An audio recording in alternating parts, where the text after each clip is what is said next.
এ ভাই হলো সোসার ড্রেনের কাজ হচ্ছে ভাই।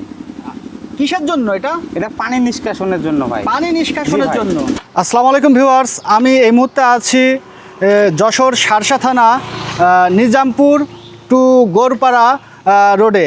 আর এই রোডের পাশেই কিন্তু ওই পানি নিষ্কাশনের একটা ড্রেন করা হচ্ছে, যাতে করে এই রাস্তাটা পানি জমাবদ্ধ হয়ে যাতে নষ্ট না হয়ে যেতে পারে। ও মাই গড, রাস্তার পাশে এটা কি হচ্ছে? আসুন তো গিয়ে শুনে আসি। আসসালামু আলাইকুম ভাই। ওয়ালাইকুম আসসালাম ভাই। ভাই, এই রাস্তার পাশে এটা কি হচ্ছে ভাই? এ ভাই হলো সোসার ড্রেনের কাজ হচ্ছে ভাই। কিসের জন্য এটা? এটা পানি নিষ্কাশনের জন্য ভাই। পানি নিষ্কাশনের জি ভাই। জন্য।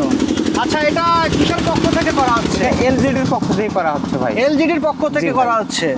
আচ্ছা, আপনাকে ধন্যবাদ ভাই। আপনাকেও ধন্যবাদ। বিএনপি সরকার জনাব তারেক রহমান ক্ষমতায় আছে বিধায় এই কাজগুলো করা সম্ভব হচ্ছে। আমরাও চাই দেশের উন্নয়ন ও অগ্রযাত্রা আরও সামনের দিকে এগিয়ে যাক। সবার আগে বাংলাদেশ। সবাই ভালো থাকবেন, সুস্থ থাকবেন।